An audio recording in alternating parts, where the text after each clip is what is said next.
Good evening and welcome to a special broadcast. We are here to bring you our local and international news for Friday, the 23rd of May 2025. Reporting live from our headquarters in Asmara is Heaven Johannes, your news anchor for this session. Let's first begin with the major headlines.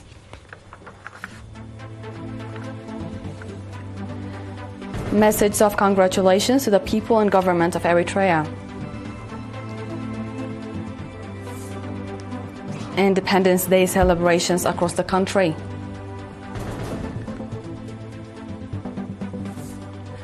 Iran rejects negotiation regarding its uranium enrichment. And India's oil imports from Russia surge.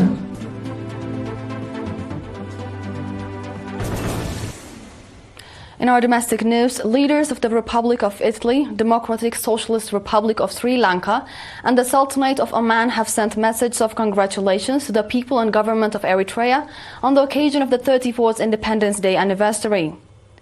President Sergio Mattarella of the Republic of Italy, His Majesty Sultan Haitham bin Tariq of Oman, and President Anura Kumara Dissanayaka of Sri Lanka conveyed their best wishes for good health to President Isaias Afwerki, as well as peace and prosperity to the Eritrean people. The leaders also expressed their country's readiness to further develop and strengthen bilateral relations for the mutual benefit of their nations and Eritrea.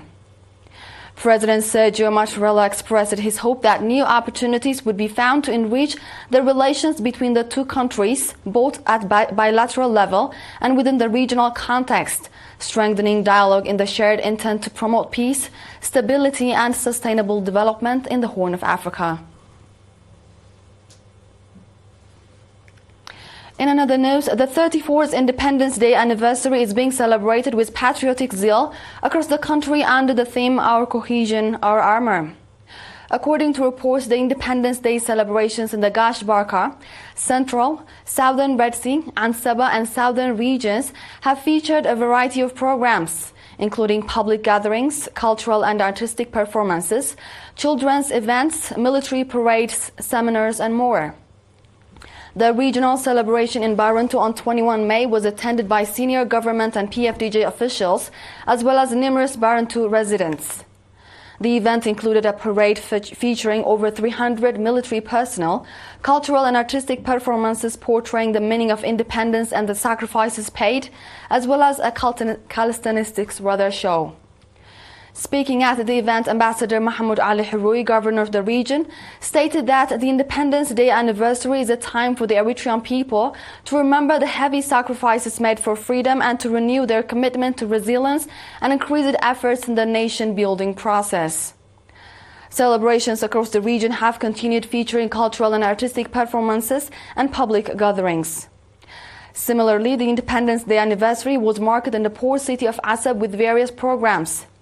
The event was attended by Ambassador Mohammed Said Mantai, governor of the Southern Red Sea region, Brigadier General Abraham Andom, commander of the Eastern Command of the Eritrean Defense Forces, and the Sultan of Rahaita, Abdulqadir Daud, along with many Azab residents. In the same vein, the 34th Independence Day anniversary was celebrated at the regional level in Mandafara on 22 May under the theme Our Cohesion, Our Armor. Held at Mandafara Stadium, the event was attended by senior government and PFDJ officials, invited guests and numerous Mandafara residents and surrounding communities. It featured cultural and artistic performances as well as a circus show. Mr. Habtab Tesfatyan, governor of the Southern region, highlighted that the Eritrean people have remained united in the face of external hostilities and conspiracies, safeguarding their national sovereignty. He emphasized the heavy sacrifices made for independence and sovereignty and called for redoubled efforts in the implementation of national development programs.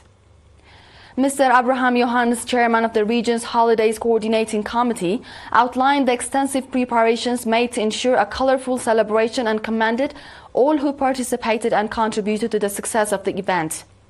He also noted that the Independence Day was celebrated with patriotic fervor across all subzones of the region. The Warsaw program, held in Mandafara for government employees, featured a seminar on the history of the armored struggle of the Eritrean people, delivered by veteran fighter Siyum Woldemariam from the office of the Chief of Staff of the Eritrean Defense Forces. Ms. Ammeten Gusa, secretary of the PFDJ in the region, stated that the program was part of the wider Independence Day celebrations and called on the youth to inherit the proud history of their forefathers and to strengthen their participation in national affairs. A carnival show marking the 34th Independence Day anniversary was also conducted in Keren City on the 22nd of May. The event was officially opened by Ambassador Abdullah Musa, governor of the Ansaba region. Residents from the city's 8 administrative areas took part in cultural shows reflecting Eritrea's rich cultural diversity, along with product displays by Azel pharmaceutical plant and various agricultural and health institutions. Residents across all subzones of the central region also celebrated the 34th Independence Day anniversary on 22nd and 23rd May by organizing community gatherings. At these events, attended by senior government and PFDJ officials and other dignitaries, subzone administrators underscored the profound meaning of independence for the Eritrean people. They especially urged the younger generation to grasp the magnitude of the sacrifices made and to carry the legacy forward and transfer to future generations. Participants, including both youth and elders, expressed that these community gatherings embody the unity and diversity of the Eritrean people and reaffirmed their readiness to contribute wherever their country calls. Similar celebratory events are being held across the country with patriotic fervor, featuring diverse programs that reflect the significance of the occasion.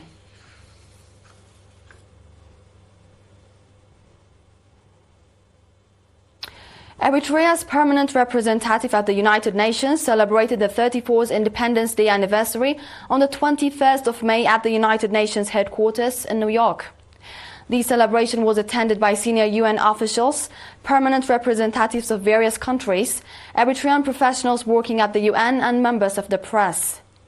The event featured presentations highlighting Eritrea's culture, history, values, and national identity.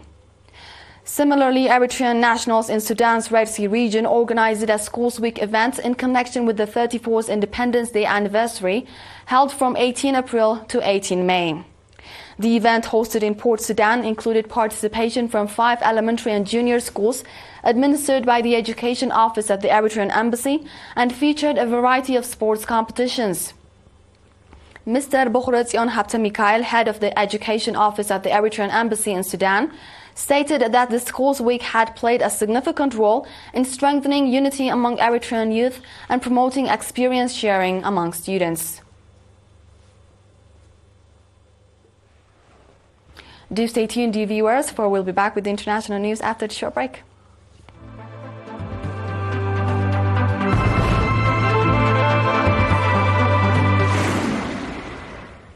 Welcome back.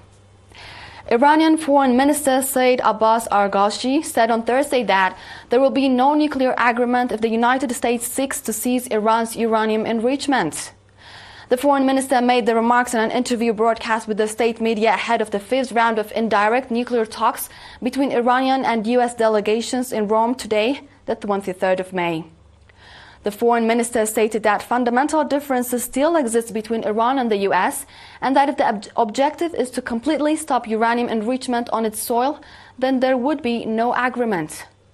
The foreign minister further noted that although the nuclear deal signed between Iran and several other countries in 2015 is no longer effective, it does not mean that it's dead, adding that the agreement, formerly known as the Joint Comprehensive Plan of Action, could still be revived. However, Arghashi emphasized that Iran would not give up its nuclear program, including uranium enrichment. Iran and the United States have held 4 rounds of indirect talks on Tehran's nuclear program and the lifting of U.S. sanctions since April. Recently, U.S. officials have repeatedly demanded that Iran completely ceases its uranium enrichment activities, a request that Iran has firmly rejected, insisting the issue is non-negotiable.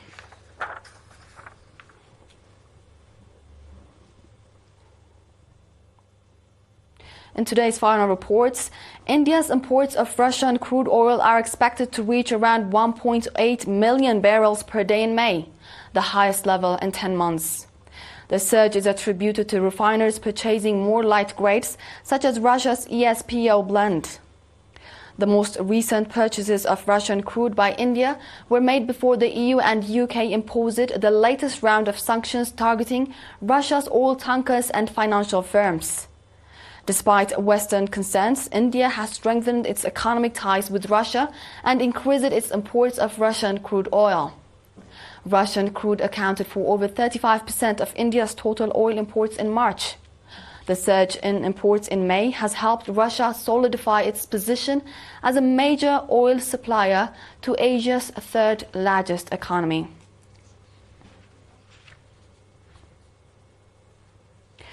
This wraps up our news for this session, dear viewers, and now a quick look up at the major headlines.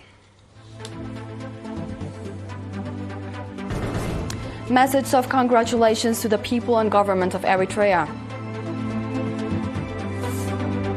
Independence Day celebrations across the country. Iran rejects negotiation regarding its uranium enrichment. And India's oil imports from Russia surge.